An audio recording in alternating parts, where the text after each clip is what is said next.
Hello guys, welcome to lecture number 5 of chapter 7 System of Particles and Rotational Motion।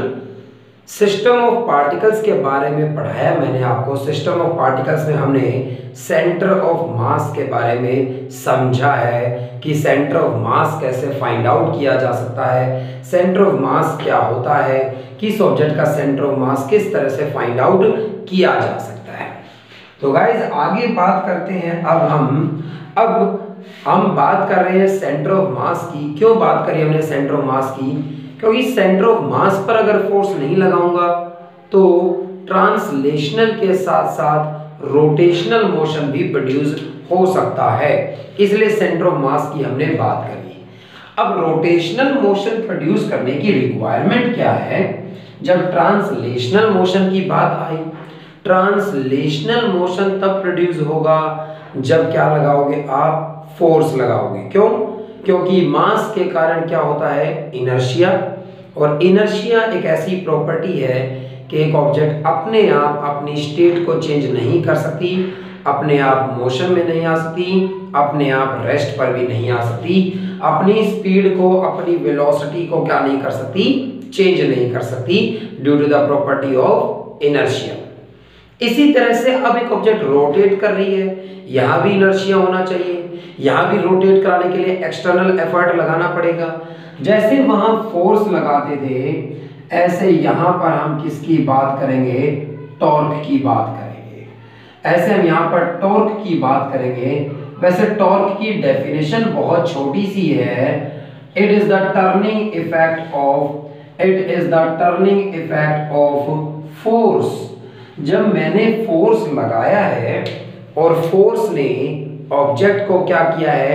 Turn कर दिया है, rotate कराया है। आप अपनी फिंगर्स से फोर्स लगा रहे हैं, कहां पर? टैप पर। टैप क्या कर जाती है? रोटेट करती है, खुल जाती है।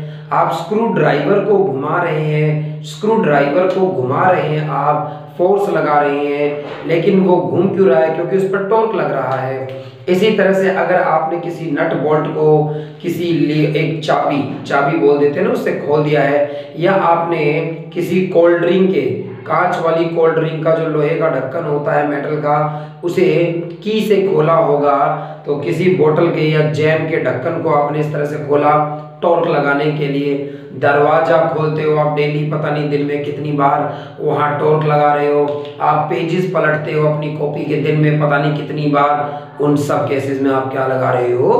टॉर्क लगा रहे हो भाई। जो रोटेशन प्रोड्यूस करे, यानी वहां पर टॉर्क लगाया गया है, turning effect of force produce हुआ है। हम तो फोर्स ही लगाते हैं, लेकिन वो रोटेट करा रहा है फोर्स अगर उस ऑब्जेक्ट को, तो उस फोर्स ने कैसा इफेक्ट प्रोड्यूस किया है? टर्निंग इफेक्ट, रोटेशन प्रोड्यूस करी है उसके अंदर। और उस रोटेशन का कारण कौन रहा होगा? टॉर्क। तो उस टॉर्क की क्या वैल्यू होती होगी, हमें इस तरह से समझना है। मैंने कोई भी एक ऑब्जेक्ट कंसीडर करी भाई इस तरह से, और कोई भी रेगुलर सी शेप की एक ऑब्जेक्ट मैंने कंसीडर करी इस तरह से। तो ये कोई भी ऑब्जेक्ट कंसीडर कर लेते हैं, प्लेन ऑब्जेक्ट मान ली भाई। फिलहाल मैंने ऑब्जेक्ट कैसी मान ली? प्लेन मान ली है। तो मैं इस तरह से ड्रॉ कर देता हूं कि ये इसकी थिकनेस है भाई इस तरह से, तो ये इसकी थिकनेस है इस तरह से। तो ये एक प्लेन ऑब्जेक्ट है, तो ये इसकी थिकनेस है इस तरह से। तो कोई भी प्लेन ऑब्जेक्ट इर्रेगुलर सी शेप की मान ली है मैंने। ये कोई डिस्क हो सकती थी, ये कोई रिंग हो सकती थी, या फिर ये कोई बॉल हो सकती थी। ऐसी मैंने एक प्लेन ऑब्जेक्ट कंसीडर करी है, और ये एक एक्सिस पास कर दिया गया भाई, ये एक एक्सिस पास कर दिया गया इसके अंदर से। तो ये एक्सिस ऑफ रोटेशन है भाई, ये एक्सिस ऑफ रोटेशन है। इस तरह से एक लाइन पास कर दी जाए, ये इस एक्सिस के अबाउट क्या कर सकती है? रोटेट कर सकती है, घूम सकती है। इसे कहेंगे इसका एक्सिस ऑफ रोटेशन। इसके चारों तरफ ये क्या कर सकती है भाई? घूम सकती है। ऐसे जैसे ये एक पेपर है और इस पेपर में से एक पेन को क्रॉस कर लिया जाए, तो एक पेन आर पार इसमें आएगा और आप उसे इस तरह से क्या करा पाएंगे? रोटेट करा पाएंगे भाई। तो एग्जांपल देख ही लेते हैं भाई, ऐसे नहीं कहेंगे कि आप कर देख लीजिएगा, हम देख ही लेते हैं। मेरे पेन की निब ना खराब हो जाए बस भाई। तो मैंने इसमें एक होल किया, ये पेन को पास किया इसके अंदर से इस तरह से। तो इस पेपर से मैंने इस पेन को पास किया है यूं, और भाई आप इसे टाइम लगेगा इसे रोटेशन में आने में भाई। तो ये अपने इसका इनर्शिया चाहता है कि ये रेस्ट पर ही रहे, तो आपको इस पर क्या लगाना पड़ेगा, फोर्स, और रोटेट करने के लिए टॉर्क लगाना पड़ेगा। घूम जा भाई। तो ये इसमें मास कम है भाई, क्योंकि मैंने एक पेपर लिया हुआ सिंगल। अगर ऐसा हम किसी कार्डबोर्ड में या कॉपी में करेंगे तो आप इस पेन के ऊपर उसे ऐसे घुमा पाएंगे। ये पेन उस वक्त क्या हो जाएगा, एक्सिस ऑफ रोटेशन होगा। कोई कार्डबोर्ड नहीं है मेरे पास, तो आप इसे कार्डबोर्ड की मदद से करेंगे ना, तो आप अपनी कॉपी का कोई गत्ता निकाल लें और उसमें पेन को आर पार करें और घुमाएं इस तरह से, आपका पेन क्या हो जाएगा, एक्सिस ऑफ रोटेशन। और वो कार्डबोर्ड या गत्ता इस तरह से घूमेगा भाई चारों तरफ। तो घूम क्यों रहा है भाई, वो देखेंगे कि भाई हमने जैसे लॉज ऑफ मोशन में पढ़ा, हम पहले काइनेमेटिक्स में थर्ड और फोर्थ चैप्टर में initial velocity, final velocity, acceleration, time के बारे में पढ़ते थे। उसके बाद मैंने पढ़ाया आपको लॉज ऑफ मोशन। मोशन यानी एक्सेलरेट करने के लिए अगर कोई ऑब्जेक्ट यूनिफॉर्म मोशन में है तो उसकी स्पीड वेलोसिटी को चेंज करने के लिए, या कोई रेस्ट पर है तो उसे मोशन में लाने के लिए फोर्स जरूरी है। यानी फोर्स होगा तो एक्सेलरेशन होगा भी इस तरह से, ऐसा तो होगा इस तरह से। तो ये एक्सिस ऑफ रोटेशन है और ये एक ऑब्जेक्ट मैंने कंसीडर करी है इस तरह से। और मान लीजिए भाई इसमें एक ऑब्जेक्ट एक पॉइंट की बात करते हैं इस तरह से, ये एक्सिस ऑफ रोटेशन है, यहां से पास किया गया इसके अंदर से, और ये एक पॉइंट मैंने कंसीडर किया यहां पर, ये पॉइंट मैंने कंसीडर किया इस तरह से, ये कोई P पॉइंट है, और इस P पॉइंट पर मैंने क्या लगाया भाई, फोर्स। मैंने इस P पॉइंट पर क्या लगाया है, एक F क्या लगाया है, फोर्स लगाया है भाई इस तरह से। तो इसकी कुछ डायरेक्शन थी, पेपर के अंदर की तरफ लगाया मैंने इस तरह से, कुछ F यहाँ पर क्या लगाया मैंने, फोर्स लगाया है इस तरह से, फोर्स। ये जिस पॉइंट पर मैंने फोर्स लगाया है, जैसे आप दरवाजे का हैंडल पकड़ते हो, हैंडल पकड़कर आप क्या लगाते हो, फोर्स, लेकिन उस फोर्स के कारण दरवाजा क्या हो जाता है, टर्न हो जाता है। ऐसा नहीं कि दरवाजा एक जगह से दूसरी जगह चला गया। आप जैसे पढ़ते थे थर्ड और फोर्थ चैप्टर में कि एक ऑब्जेक्ट पर फोर्स लगाया तो यहां से आगे चली गई, ये कहीं और नहीं जा रहा, इसका एक्सिस ऑफ रोटेशन एक ही जगह है, बस ये वहां पर क्या कर गया, रोटेट कर गया, टर्निंग इफेक्ट प्रोड्यूस हुआ, दरवाजे के अंदर रोटेशन प्रोड्यूस हुई है। तो भाई F मैंने क्या लगाया था, फोर्स लगाया, इस पॉइंट पर लगाया, जैसे एक हैंडल पकड़कर लगाते ना, तो वह हैंडल एक पॉइंट हो गया इस तरह से। और एक्सिस ऑफ रोटेशन का ये पॉइंट, जहां से बॉडी के अंदर से ये एक्सिस ऑफ रोटेशन पास हो रहा है, ये पॉइंट O नाम दे दूं, तो O पॉइंट से इस P पॉइंट का, O पॉइंट से इस P पॉइंट का जो डिस्टेंस है वो R वेक्टर कहलाता है। मतलब इस P पॉइंट का पोजीशन वेक्टर हो गया ये, इस P पॉइंट का पोजीशन वेक्टर हो गया ये O के रिस्पेक्ट में। इसे क्या नाम दीजिए आप, R वेक्टर नाम दीजिए भाई, इसे R वेक्टर नाम दीजिए, पोजीशन वेक्टर है ये इस तरह से। ऐसी बात हो गई है कि R की ये डायरेक्शन है भाई, R की ये डायरेक्शन है और F की ये डायरेक्शन है, मतलब मैं ये R को प्रोड्यूस करूं थोड़ा सा, तो मैं ये कहूंगा फोर्स में और इस पोजीशन वेक्टर में एंगल थीटा बन रहा है, फोर्स में और इस फोर्स में, और ये जो पोजीशन वेक्टर है P पॉइंट का, जहां फोर्स एक्शन ऑफ पॉइंट पे, फोर्स किस पॉइंट पर लगाया गया है, P पॉइंट पर, तो ये फोर्स किसी पॉइंट पर लगाया गया है और उस पॉइंट का पोजीशन वेक्टर O के रिस्पेक्ट में, O कौन सा पॉइंट है जहां से एक्सिस ऑफ रोटेशन पास किया गया है, तो ये R पोजीशन वेक्टर है, ये डायरेक्शन हो गई पोजीशन वेक्टर की, और ये फोर्स की डायरेक्शन हो गई। इन दोनों के बीच में थीटा क्या बन रहा है, एंगल। अगर फोर्स को दो पार्ट्स में रिजोल्व किया जाए तो मैं इस डायरेक्शन में लिख पाऊंगा, मैं इस डायरेक्शन में कंपोनेंट लिख पाऊंगा फोर्स का F cos थीटा, और मैं इस डायरेक्शन में कंपोनेंट लिख पाऊंगा फोर्स का F sin थीटा। इस तरह से F sin थीटा क्या है भाई, मैंने देखा F sin थीटा कंपोनेंट जो आया है, F sin थीटा जो कंपोनेंट आया है वो R के ऊपर परपेंडिकुलर है और जो F cos थीटा कंपोनेंट है वो R की ही डायरेक्शन में है। अगर इस तरह का कोई फोर्स F cos थीटा लगाऊंगा पोजीशन वेक्टर की ही डायरेक्शन में, तो उस केस में F cos थीटा इसे रोटेट नहीं करा सकता भाई। अगर मान लीजिए मैं क्या करूं, कोई बुक है मेरे पास और उस बुक के पेजेस टर्न करने हैं, तो इस तरह से मान लीजिए एक बुक है यूं और इसके पेजेस हम क्या करते हैं टर्न। अगर मैं फोर्स इसी डायरेक्शन में लगाऊं, इधर की तरफ लगा रहा हूं भाई फोर्स, ये जो कॉपी का ये जो जहां सारे पेजेस जुड़े हुए हैं ये एक्सिस ऑफ रोटेशन हो गया। और जब फोर्स आप इस तरह से लगा रहे हैं कि R, अगर मान लो मैं यहां से पेज को पकड़कर क्या लगाना चाहता हूं फोर्स, तो एक्सिस ऑफ रोटेशन से जो डिस्टेंस हो गया, एक्सिस ऑफ रोटेशन से जो डिस्टेंस हो गया वो हो गया R वेक्टर भाई। इस तरह से ये R वेक्टर हो गया और मैंने एक पॉइंट को पकड़कर अपनी तरफ खींचा, 90 डिग्री पर फोर्स लगाया।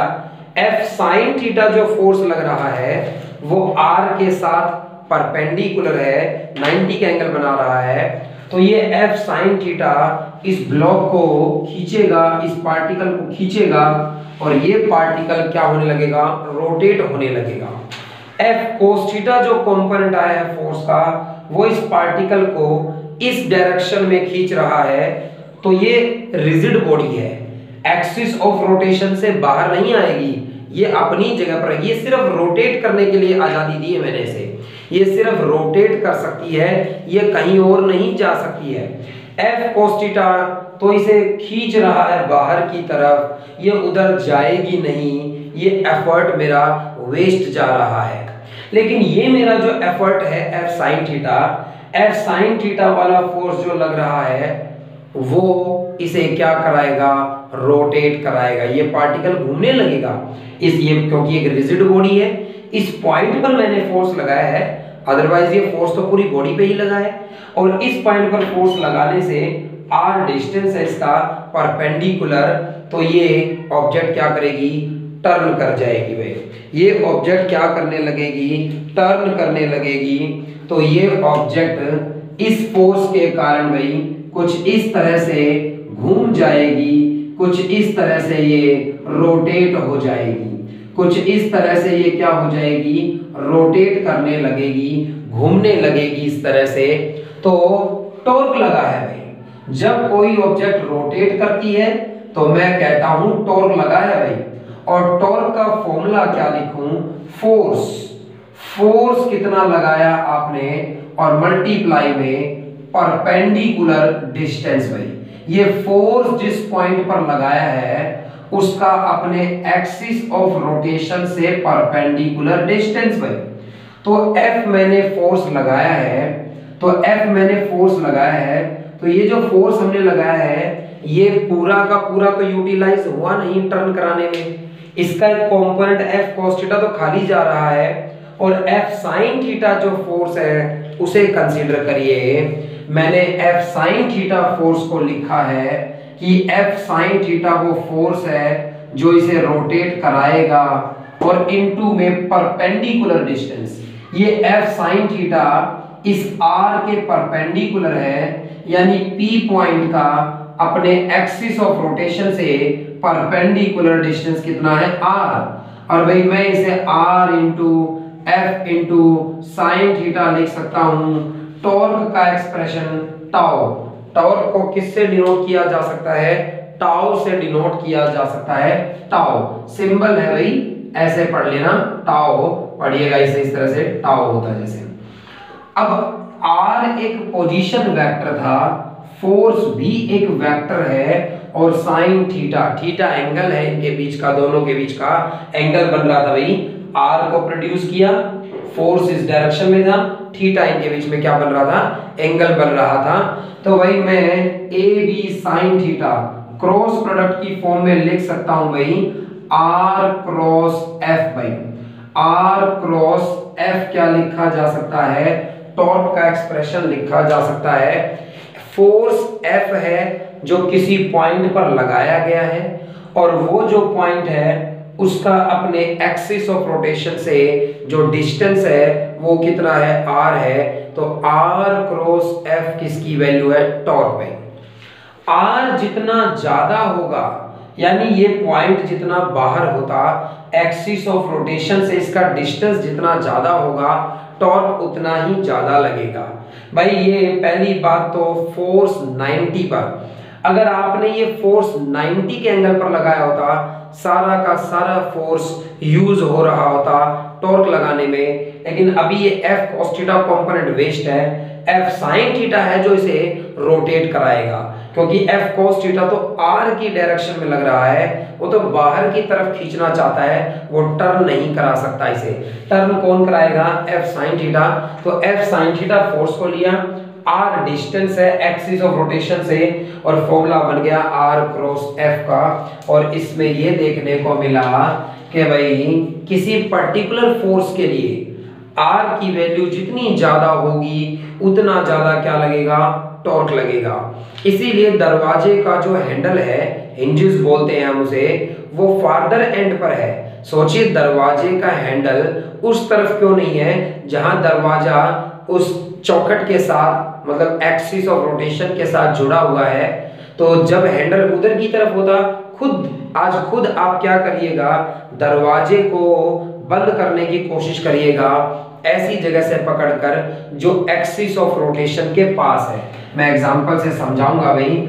RF sin theta, RF sin theta torque का एक्सप्रेशन आया है, तो फॉर मैक्सिमम टॉर्क भाई, मैक्सिमम टॉर्क तब लगता है, मैक्सिमम टॉर्क तब लगता है जब थीटा की वैल्यू कितनी होती?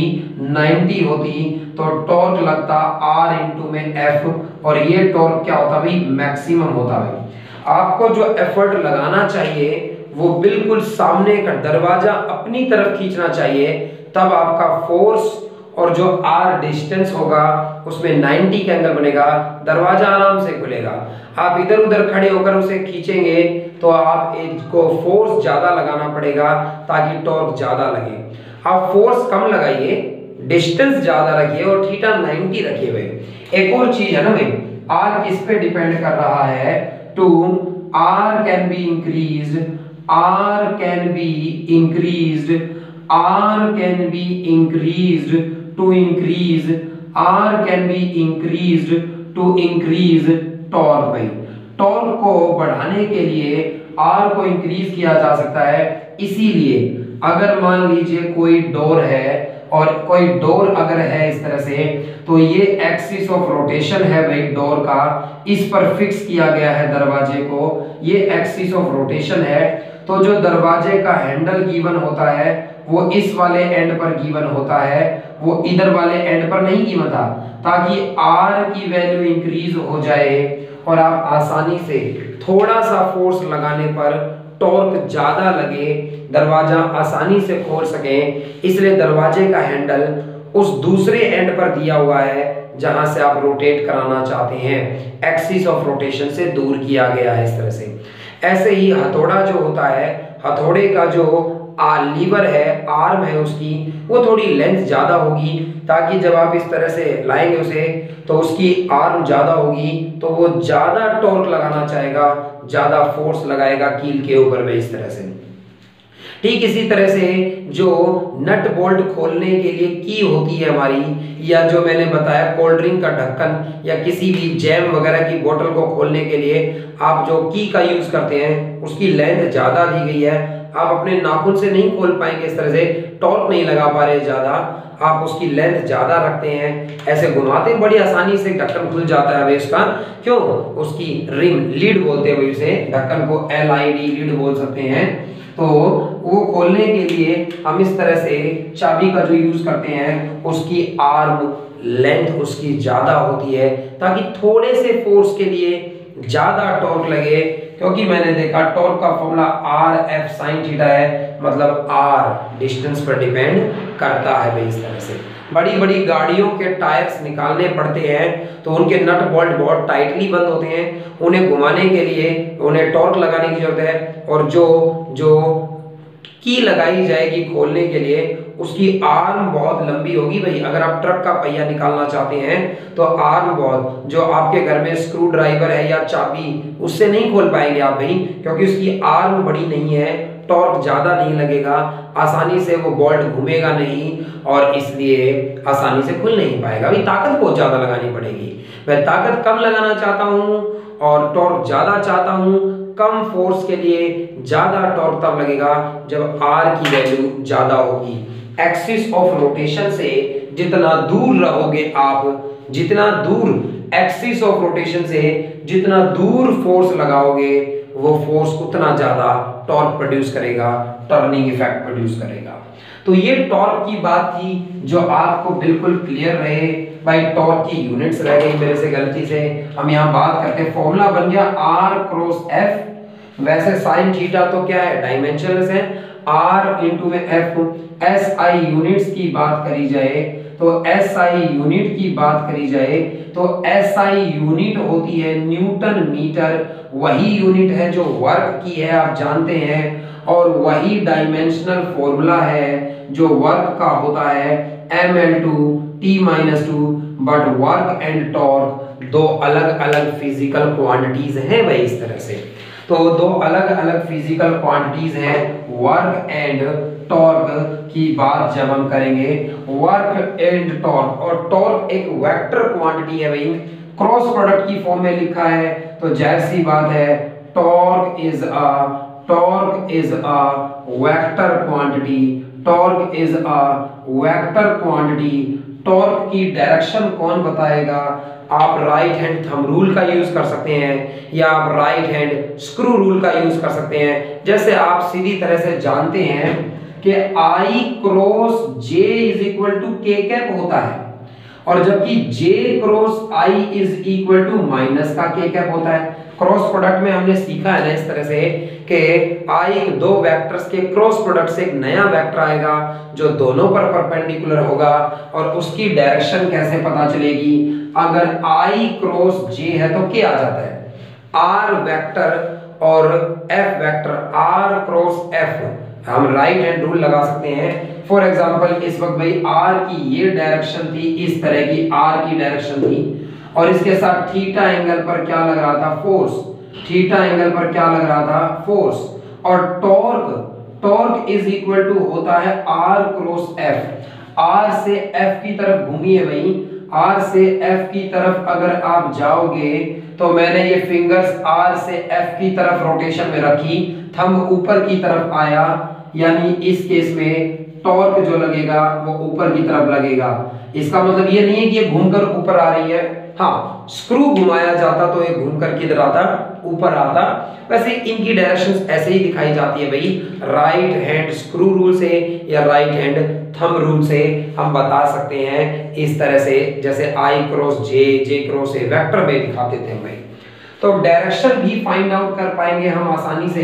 ये भी हमने जान लिया है कि डायरेक्शन किस तरह से फाइंड आउट की जाती है भाई इसकी। अगली बात आई है, अगर मान लो एक से ज्यादा फोर्सेस लग रहे हैं, एक से ज्यादा फोर्सेस लग रहे हैं, तो वो टॉर्क सेम डायरेक्शन में भी लगा सकते हैं और वो टॉर्क अलग अलग डायरेक्शन में भी लगा सकते हैं। अगर मैं इसका एक और फॉर्मूला लिखना चाहूंगा भाई, मैं एक और फॉर्मूला लिखना चाहूंगा टॉर्क का। अभी अभी मैंने टॉर्क का जो फॉर्मूला लिखा वो क्या लिखा कि भाई टॉर्क होता है फोर्स। टॉर्क का फॉर्मूला है फोर्स इनटू में परपेंडिकुलर डिस्टेंस। फोर्स इनटू में परपेंडिकुलर डिस्टेंस। टॉर्क का क्या था फॉर्मूला? एक्सिस ऑफ रोटेशन है, और मान लीजिए ये कोई ऑब्जेक्ट है इस तरह की, तो एक्सिस ऑफ रोटेशन था ये, और कोई भी ऑब्जेक्ट है इस तरह की, और किसी P पॉइंट पर आपने फोर्स लगाया है। किसी P पॉइंट पर आपने फोर्स लगाया है जिसका एक्सिस ऑफ रोटेशन से डिस्टेंस कितना है? R। जिसका एक्सिस ऑफ रोटेशन से जो डिस्टेंस है वो कितना है? मान लीजिए R डिस्टेंस है। अब ये परपेंडिकुलर तो नहीं है, तो ये दोनों एक दूसरे पर परपेंडिकुलर तो नहीं है, नहीं है परपेंडिकुलर। थीटा एंगल बनाया है F ने किसके साथ भाई? R के साथ। लेकिन टॉर्क का फॉर्मूला है फोर्स इनटू में परपेंडिकुलर डिस्टेंस। भाई ये फोर्स जिस पॉइंट पर लग रहा था उस लाइन को ऐसे प्रोड्यूस कर लीजिए। ये थी line of action, line of action of force. Force जिस पॉइंट पर लग रहा था, मतलब फोर्स जिस डायरेक्शन में लग रहा है, उस लाइन को मैंने अगर प्रोड्यूस कर लिया इस तरह से, तो ये कहलाएगी force, line of action of force. Force इस डायरेक्शन में लगाया गया। फोर्स को तब तक प्रोड्यूस करिए जब तक आप एक ऐसे पॉइंट पर ना पहुंच जाएं जिस पॉइंट पर ये एक्सिस ऑफ रोटेशन से ये लाइन क्या है, परपेंडिकुलर। तो इस पॉइंट पर मैंने फोर्स कितना लगाया, F, और इस पॉइंट से इस लाइन का, मतलब ये जो लाइन ऑफ एक्शन है, इस लाइन का अपने एक्सिस ऑफ रोटेशन से ये परपेंडिकुलर डिस्टेंस है, d नाम दे देता हूं इसे, ये परपेंडिकुलर है इस तरह से। तो मैं ये कहूंगा फोर्स इनटू में ये परपेंडिकुलर डिस्टेंस, फोर्स और इनटू में ये d है परपेंडिकुलर डिस्टेंस। तो टॉर्क का फॉर्मूला है फोर्स इनटू में परपेंडिकुलर डिस्टेंस। बट ये जो परपेंडिकुलर डिस्टेंस है ये r की टर्म्स में लिखूं, अगर ये डिस्टेंस इस P पॉइंट का अपने एक्सिस ऑफ रोटेशन से कितना था, r, लाइन ऑफ एक्शन को प्रोड्यूस किया और ये परपेंडिकुलर डाला, इस d की वैल्यू चाहिए। या तो मैं f sin थीटा इनटू में r कर देता, क्योंकि f sin थीटा r पर क्या आया था, परपेंडिकुलर, वो टर्निंग इफेक्ट प्रोड्यूस करेगा। अभी थोड़ी देर पहले फॉर्मूला बताया कि f को रिजोल्व किया तो इधर आया f cos थीटा r की डायरेक्शन में, और f sin थीटा r पर परपेंडिकुलर आया। f sin theta turning effect produce करेगा, इसलिए मैंने टॉर्क का फॉर्मूला लिखा f sin थीटा इनटू में r। लेकिन अगर मान लीजिए मैं f को रिजोल्व नहीं करना चाहता, कोई दिक्कत नहीं भी, f मैंने क्या लगाया है, फोर्स लगाया है। तो फोर्स जिस लाइन में लग रहा है उस लाइन को प्रोड्यूस करिए और इस पर एक परपेंडिकुलर डालिए भाई। तो फोर्स इनटू में परपेंडिकुलर डिस्टेंस है भाई, तो ये परपेंडिकुलर डिस्टेंस d है। इस d को r की टर्म्स में लिखना चाहता हूं भाई। यहां अगर थीटा एंगल बन रहा था तो वर्टिकल अपोजिट एंगल से ये भी थीटा एंगल बनेगा। यहां इस ट्रायंगल के अंदर साइन थीटा का फॉर्मूला लगाया जाए, साइन थीटा होगा परपेंडिकुलर d और अपॉन में हाइपोटेन्यूज r, यानी d को लिखा जा सकता है कितना भी, r sin थीटा। तो ये d को लिखा जा सकता है r sin थीटा। फॉर्मूला एक बार फिर से वही बन गया भाई, फॉर्मूला तो एक बार फिर से वही बन गया। चाहे आप f को रिजोल्व कर लो तब निकाल लो, f इनटू में r कर दूं, f को sin थीटा इनटू में r, या r cross f cross product तो है ही, या फिर इस f को प्रोड्यूस करूं तो ये लाइन जो आएगी यहाँ एक्सिस ऑफ रोटेशन से ये परपेंडिकुलर डिस्टेंस है इसका। और इस तरह से भी टॉर्क का एक्सप्रेशन लिखा जा सकता है, इस तरह से भी टॉर्क का एक्सप्रेशन लिखा जा सकता है भाई। और फॉर एग्जांपल कोई ऑब्जेक्ट ऐसी हो सकती थी इस तरह से, कोई ऑब्जेक्ट इस तरह से हो सकती थी भाई। हम बात करें कपल की भाई, हम बात करें किसकी, कपल की।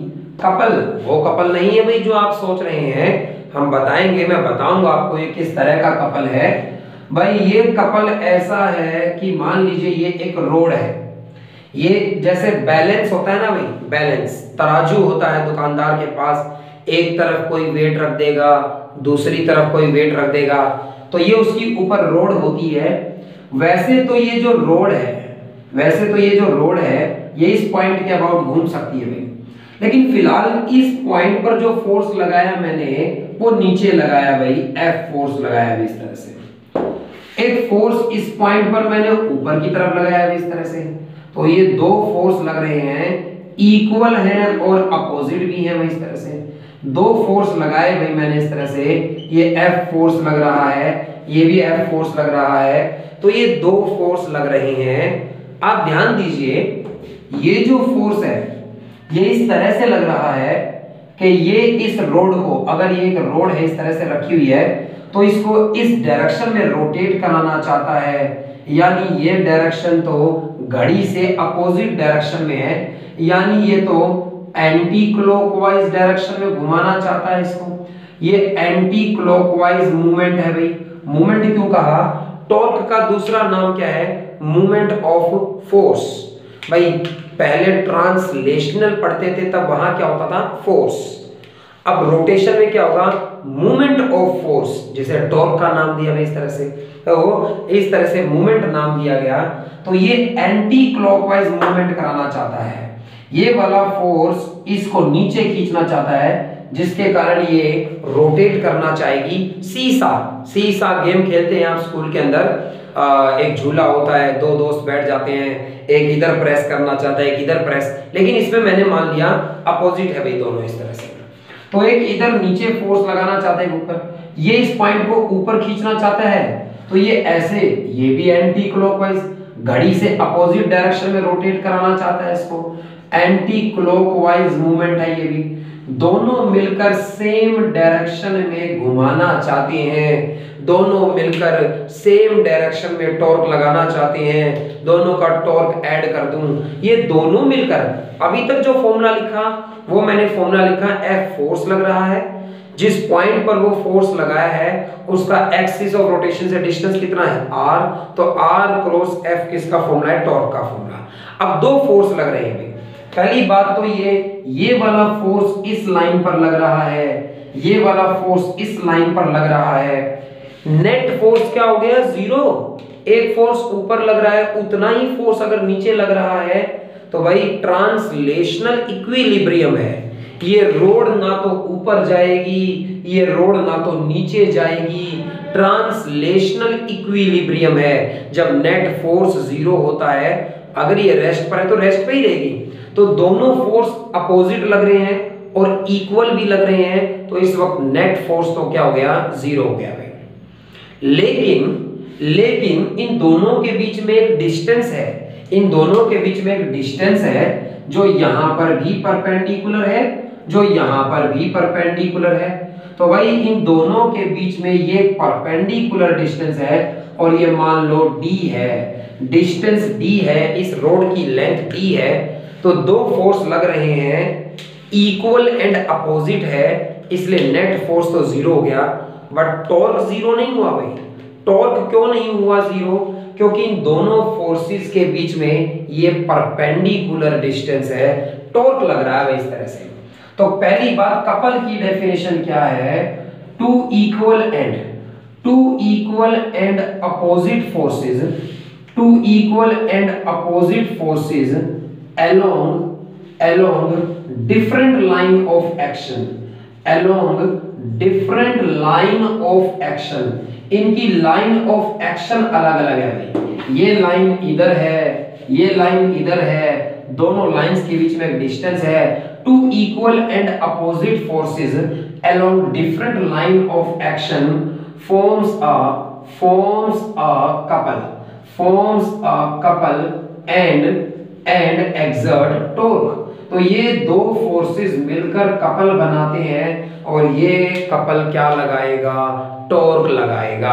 उस टॉर्क का फॉर्मूला क्या है, टॉर्क का फॉर्मूला है आइदर ऑफ द फोर्स में, दो फोर्स है यहाँ पर, दोनों में से किसी एक का मैग्नीट्यूड ले लीजिए और फोर्स इनटू में इन दोनों फोर्सेस के बीच का परपेंडिकुलर डिस्टेंस कितना है, F फोर्स हो गया, इन दोनों के बीच का डिस्टेंस d हो गया, इन दोनों के बीच का डिस्टेंस d हो गया, इतना इन दोनों के बीच में टॉर्क लग रहा है।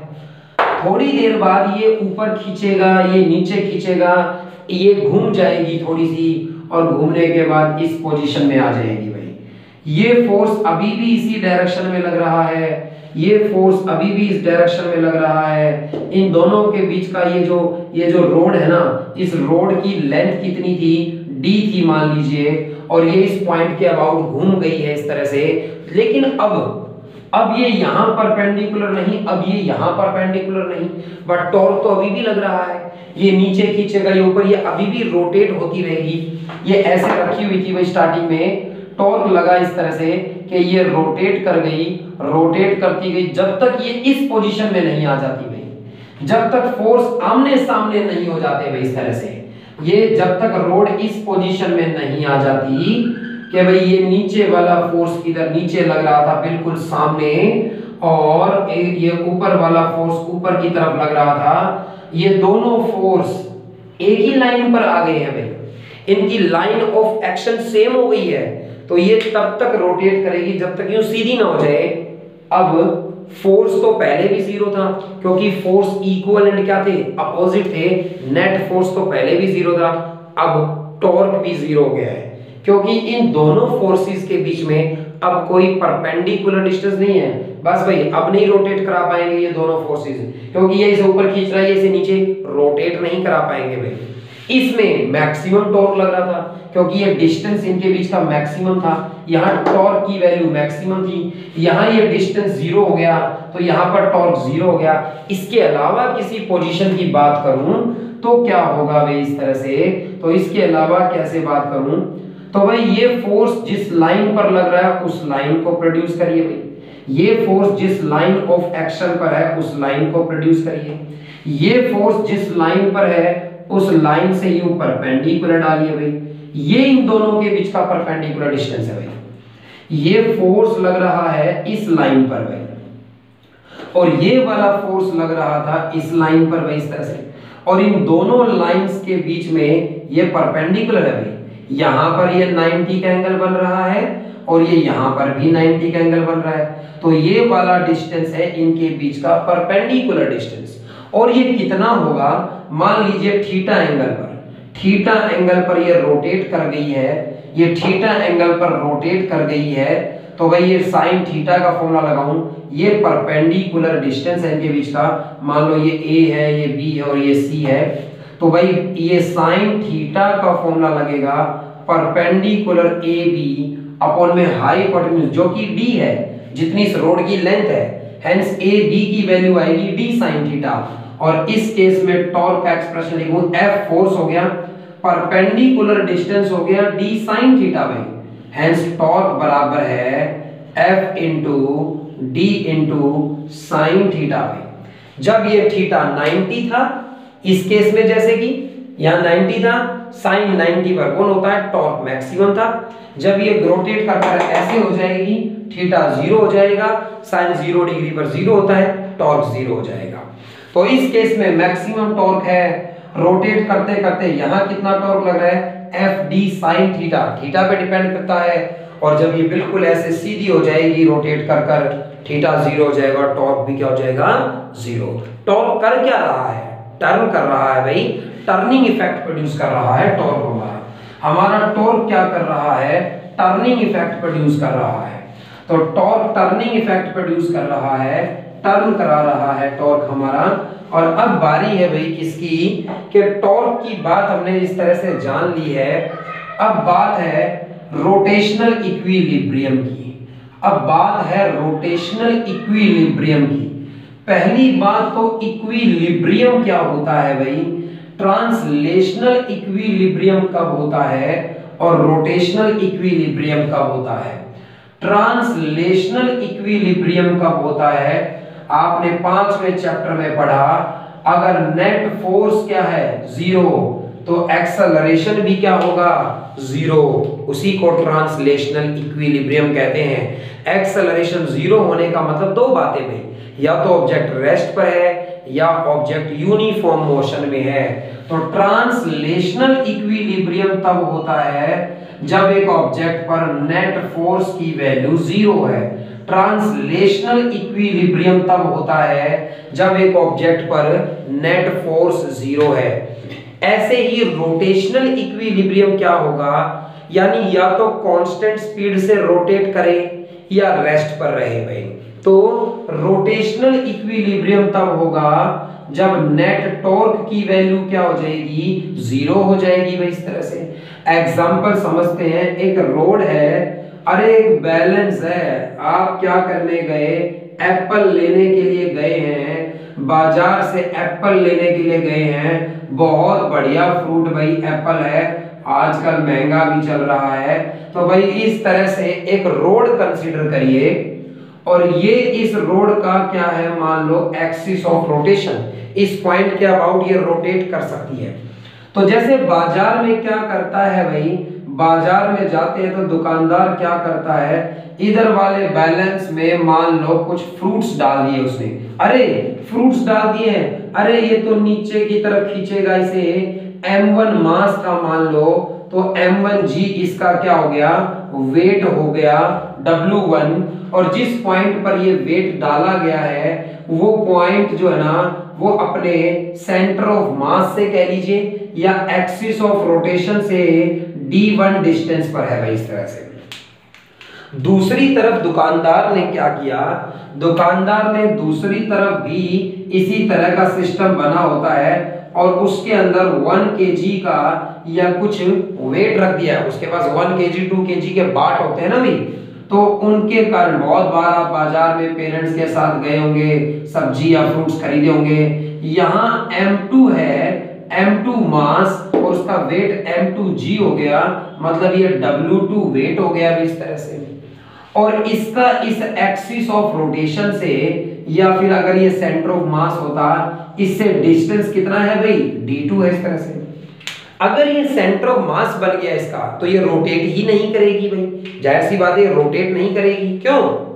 क्योंकि ये वाला वेट एक फोर्स लगा रहा है जिसके कारण एक टॉर्क लग रहा है जो इसे ऐसे घुमाना चाहता है। पहले इस डायरेक्शन को सोचिए, ये ऐसे घूमना चाहता है इस वाले टॉर्क के कारण। ये तो घड़ी से अपोजिट डायरेक्शन में जा रहा है भाई, घड़ी तो ऐसे घूमती है, ये घड़ी से अपोजिट जा रहा है। इस वाले फोर्स ने जो टॉर्क लगाया वो इस तरह से लगाया कि ये एंटी क्लॉकवाइज घूमना चाहता है, तो ये एंटी क्लॉकवाइज मूवमेंट्स है भाई इसके। एंटी क्लॉकवाइज मूवमेंट का मतलब एंटी क्लॉकवाइज में घुमाना चाहता है टॉर्क इसे। ये वाला तो ऐसे, ये पॉइंट फिक्स है ना भाई, ये पॉइंट फिक्स है, इधर नीचे खींचेगा तो ऐसे घुमाना चाहता है, ये डायरेक्शन हो गई। ये तो घड़ी की डायरेक्शन में है, ये तो क्लॉकवाइज मूवमेंट्स है, ये तो क्लॉकवाइज मूवमेंट्स है भाई इस तरह से। भाई एक जैसे फोर्स की बात करूं, जितना फोर्स पॉजिटिव एक्स एक्सिस में लग रहा है उतना ही फोर्स अगर नेगेटिव एक्स एक्सिस में लग रहा है, जितना इंजन ने फोर्स लगाया है उतना अगर फ्रिक्शन फोर्स लग रहा है, तो नेट फोर्स तो जीरो हो गया और जीरो होने के कारण क्या हो गया, ट्रांसलेशनल इक्विलिब्रियम हो गया। ठीक इसी तरह से जितना टॉर्क ये लगाना चाहता है अगर उतना ही टॉर्क ये भी लगा रहा है तो ये रोटेट नहीं करेगी भाई, या फिर अगर रोटेट कर रही थी भाई पहले से ही मोशन में है तो यूनिफॉर्म में रहेगी क्योंकि नेट टॉर्क तो जीरो हो गया। लेकिन अगर ये रेस्ट पर है तो ये रेस्ट पर ही रहेगी भाई इस तरह से। तो रोटेशनल इक्विलिब्रियम कब हो गया है, जब एंटी क्लॉकवाइज मूवमेंट्स, जब एंटी क्लॉकवाइज मूवमेंट्स जो थे, एंटी क्लॉकवाइज मूवमेंट्स जो थे वो क्लॉकवाइज मूवमेंट्स के इक्वल हो जाए भाई, वो क्लॉकवाइज मूवमेंट्स के इक्वल हो जाए भाई। एंटी क्लॉकवाइज कौन घुमाना चाहता है, W1 घुमाना चाहता है, तो W1 इनटू में इसका डिस्टेंस वही यहाँ एक्सिस ऑफ रोटेशन से परपेंडिकुलर D1। क्लॉकवाइज कौन घुमाना चाहता है, W2 और इनटू में डिस्टेंस कितना हो गया, D2। और भाई इन फॉर्मूलों के यूज से इक्वेशन बन जाया करेंगी। इक्वेशन से हो सकता है टॉर्क की वैल्यू फाइंड आउट करनी हो, डिस्टेंस फाइंड आउट करना हो, कुछ भी इस तरह का फाइंड आउट करना पड़ सकता है जैसे हम फाइंड आउट करेंगे। तो ये बात भी आपको क्लियर रहे कि रोटेशनल इक्विलिब्रियम का न्यूमेरिकल आ जाए, जो कि अगली क्लास में मैं डिस्कस करूंगा आपके साथ, तो उसे कैसे हैंडल किया जाएगा। भाई मैं तो पहले चैप्टर जो स्टार्टिंग के चैप्टर पढ़े हैं मैंने ट्रांसलेशनल वाले, उनसे जोड़कर चलूंगा हर चीज को कि वहां पर क्या होती थी, वहां पर होता था डिस्प्लेसमेंट, यहां होता है थीटा एंगुलर डिस्प्लेसमेंट। वहां पर इनिशियल वेलोसिटी u है या वेलोसिटी वहां पर v होती है, यहां पर एंगुलर वेलोसिटी ओमेगा होती है, चौथे चैप्टर के लास्ट में पढ़ाई है मैंने आपको। यहां पर भी टाइम t होता है, यहां पर भी टाइम t होता है। यहां पर फोर्स होता है तो यहां पर टॉर्क होता है। वहां पर मास इनटू में वेलोसिटी क्या होता है, लीनियर मोमेंटम होता है, तो यहां पर L एंगुलर मोमेंटम होता है। जैसे एक ऑब्जेक्ट अगर m मास की ऑब्जेक्ट v वेलोसिटी से चल रही है तो उसका कुछ मोमेंटम है और वो उसी मोमेंटम में रहना चाहेगी, इनर्शिया हो गया दूसरी बात, तो उसी मोमेंटम में वो रहना चाहेगी। ऐसे ही एक ऑब्जेक्ट जब रोटेट कर रही है तो उसका भी एक मोमेंटम है, उसे एंगुलर मोमेंटम कहेंगे और वो उसी मोमेंटम में रहना चाहेगी। इसीलिए जब आप एक साइकिल को चला रहे हैं तो आप आसानी से बैलेंस कर पा रहे हैं क्योंकि उसके व्हील्स को आपने कुछ मोशन दिया और वो घूमते रहना चाहते हैं। साइकिल इधर टेढ़ी होती है तो उसे अपोज करते हैं, उधर की तरफ टेढ़ी होती है तो उसे अपोज करते हैं। व्हील को सीधा रखना चाहते हैं, साइकिल सीधी सीधी चल रही है और अगर साइकिल खड़ी कर कर आप उसे अपने पैर ऊपर करना चाहेंगे ना बिना स्टैंड के, साइकिल रुकेगी नहीं, या तो इधर गिर जाएगी या इधर, जिस तरफ सेंटर ऑफ मास झुक जाएगा उस तरफ गिर जाएगी, बैलेंस नहीं रह पाएगी भाई। लेकिन चलती हुई साइकिल बैलेंस हो पाती है हमसे। तो भाई इसी तरह से जैसे टॉर्क होता है ऐसे ही क्या होता है, एंगुलर मोमेंटम होता है। बड़ा ही इंपॉर्टेंट कॉन्सेप्ट है, केमिस्ट्री पढ़ेंगे आप, केमिस्ट्री में आप पढ़ेंगे कि नील बोर ने कहा इलेक्ट्रॉन्स रिवॉल्व करते हैं सर्कुलर ऑर्बिट्स में, और उस ऑर्बिट में घूमेगा जिसमें एंगुलर मोमेंटम इंटीग्रल मल्टीपल होगा h/2 पाई का। छोड़ दीजिए भाई, मैंने तो केमिस्ट्री की बात चलाई है, मैं तो 12वीं में जाकर आपको दोबारा बताऊंगा ये कि ये केमिस्ट्री की बात असल में थी क्या। अगर केमिस्ट्री में आपको समझ में ना आए तो फिजिक्स में बता देंगे हम, लेकिन 12वीं में जाकर बताऊंगा। तो एंगुलर मोमेंटम की बात आई है, एक ऑब्जेक्ट थी इस तरह से, बहुत सारे पार्टिकल से बनी हुई है, ये इसका एक्सिस ऑफ रोटेशन है। जब आपने फोर्स लगाया तो टॉर्क लगा, ये रोटेट करने लगी। मैं रैंडमली ऐसी किसी पार्टिकल की बात कर लेता हूं इस तरह से। इस पार्टिकल का अपने एक्सिस ऑफ रोटेशन से डिस्टेंस कितना है r, मतलब ये इसका पोजीशन वेक्टर इस तरह से भाई, और इस पार्टिकल की जो वेलोसिटी होगी वो v है भाई। ये एक सर्कल में घूमेगा, ये पार्टिकल इस तरह के एक सर्कल में घूमेगा, और जब ये पार्टिकल इस तरह के घूम रही थी, ये ऑब्जेक्ट रोटेट कर रही है, तो ये जो पार्टिकल मैंने कंसीडर किया p पार्टिकल, ये ऐसे नाम दे देते हैं कुछ a पार्टिकल, ये पार्टिकल ऐसे सर्कल में घूमेगा। तो इस पर्टिकुलर पॉइंट पर इसकी वेलोसिटी, इस पर्टिकुलर पॉइंट पर इसकी वेलोसिटी की बात करूं तो इस पर्टिकुलर पॉइंट पर इसकी वेलोसिटी कितनी है, v इसकी वेलोसिटी है। इस पार्टिकल का मास कितना है भाई, m है, तो इसका लीनियर मोमेंटम भी इसी डायरेक्शन में है, मास इनटू में वेलोसिटी, इसका क्या हो गया, लीनियर मोमेंटम हो गया। इस तरह से मास इनटू में वेलोसिटी क्या हो गया, लीनियर मोमेंटम हो गया। चौथे चैप्टर में पढ़ा है ना हमने, एक ऑब्जेक्ट अगर रोटेट करती है तो उसका मोमेंटम होता है, तो उसका एंगुलर मोमेंटम हम पढ़ रहे हैं अब। तो जब एक ऑब्जेक्ट रोटेट करती है तो रोटेशन करते हुए किसी पर्टिकुलर पॉइंट पर उसकी वेलोसिटी क्या होगी, टेंजेंट डालिए, टेंजेंट डाला मैंने तो v वेलोसिटी का पता चला भाई, मुझे इस डायरेक्शन में वेलोसिटी है, मास से मल्टीप्लाई कर दूं तो मास इनटू में वेलोसिटी क्या होता है, मोमेंटम। इस पॉइंट पर ये इस पार्टिकल का लीनियर मोमेंटम है, जो हम 5वें चैप्टर में लॉज ऑफ मोशन में पढ़कर आए हैं भाई इस तरह से। और ये एंगल 90 ही बनेगा हमेशा, क्योंकि वेलोसिटी हमेशा r से टेंजेंट की डायरेक्शन में होगी। और कुछ भी एंगल बन सकता है, ऐसी बात नहीं है, इस स्पेशल केस में मान लो ये 90 है, और कुछ भी एंगल बन सकता था। तो जैसे एक ऑब्जेक्ट का ये टॉर्क लग रहा था, ऐसे इसका एंगुलर मोमेंटम होता है, और वो r क्रॉस p लिखा जाता है। जैसे r क्रॉस f क्या था, टॉर्क का फॉर्मूला था, f क्या था, f मैंने फोर्स लगाया था, r उसका डिस्टेंस था, तो r क्रॉस f क्या बन गया, टॉर्क का एक्सप्रेशन बन गया। ऐसे ही वो फोर्स लगाने से ये पार्टिकल v वेलोसिटी से चलने लगा, तो इसका मोमेंटम लीनियर मोमेंटम हो गया, मास इनटू में वेलोसिटी। r क्रॉस p कर दूं तो ये इसका क्या कहलाएगा, एंगुलर मोमेंटम कहलाएगा भाई। और मैं अगर क्रॉस प्रोडक्ट को खोल दूं तो r इनटू में p इनटू में sin थीटा, ये भी एंगुलर मोमेंटम का एक्सप्रेशन लिखा जा सकता है। वैसे थीटा 90 रहेगा अगर सर्कुलर मोशन की बात हो रही है, तो थीटा अगर 90 डिग्री बन रहा है तो एंगुलर मोमेंटम r इनटू में p हो गया, और क्योंकि p लीनियर मोमेंटम है, मास इनटू में वेलोसिटी, तो m इनटू v इनटू में r।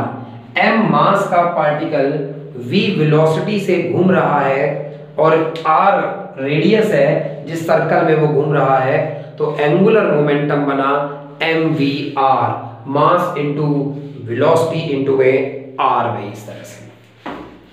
तो एंगुलर मोमेंटम भाई सिमिलरली कंपैरिजन कर चलिए बातों का, तो आपको कभी कोई मुश्किल महसूस नहीं होगी। वहां मोमेंटम होता था, यहाँ एंगुलर मोमेंटम है, वहां फोर्स होता था, तो यहाँ पर क्या होता है भाई, यहाँ पर होता है एंगुलर मोमेंटम भाई इस तरह से। वहां मैं अगर फोर्स लगाऊंगा तो सेकंड लॉ, न्यूटन का सेकंड लॉ कहता है force is equal to rate of change of momentum. Momentum में चेंज आएगा अगर फोर्स लगाऊंगा तो। ठीक इसी तरह से भाई, ठीक इसी तरह से यहां रिलेशन जानना चाहता हूं मैं कि रिलेशन क्या होगी, रिलेशन बिटवीन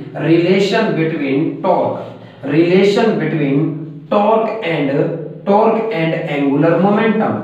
टॉर्क में और एंगुलर मोमेंटम में क्या रिलेशन है, टॉर्क में और एंगुलर मोमेंटम में क्या रिलेशन है, ये मुझे बताना है। तो सबसे पहली बात भाई, एंगुलर मोमेंटम गिवन है आपको कि एंगुलर मोमेंटम होता है r क्रॉस p। डिफरेंशिएट कर दीजिए भाई, अगर एंगुलर मोमेंटम में कोई चेंज आता है विद रिस्पेक्ट टू टाइम के तो डिफरेंशिएट कर दीजिए। तो अगर एंगुलर मोमेंटम में फॉर एग्जांपल, पहले मैंने अभी देखा भी एंगुलर मोमेंटम का फॉर्मूला है m into V into R, mass into में रेडियस इंटू में वेलोसिटी। आपकी बाइक चल रही थी, आपने स्पीड बढ़ा दी, पहिया व्हील और तेज घूमने लगेगा, एंगुलर मोमेंटम क्या कर रहे हैं आप, इंक्रीज कर रहे हैं उसका। तो एंगुलर मोमेंटम उसका क्यों इंक्रीज हुआ भाई, अभी देखते हैं। तो डिफरेंशिएट कर दूं तो डिफरेंशिएशन आपको करना पड़ेगा r क्रॉस p का भाई ये दो टर्म्स है, r पोजीशन वेक्टर था पॉइंट का, p लीनियर मोमेंटम है उस पार्टिकल का। तो भाई यहां तो प्रोडक्ट रूल लगाना होगा, यानी एक बार r का डिफरेंशिएशन मत करिए भैया, और डिफरेंशिएशन किसका करिए आप, p वेक्टर का करिए, फिर प्लस का साइन लगाइए। आप r वेक्टर का क्या करिए, डिफरेंशिएशन करिए, और आप क्रॉस प्रोडक्ट में जो p वेक्टर है उसका डिफरेंशिएशन मत करिए भाई।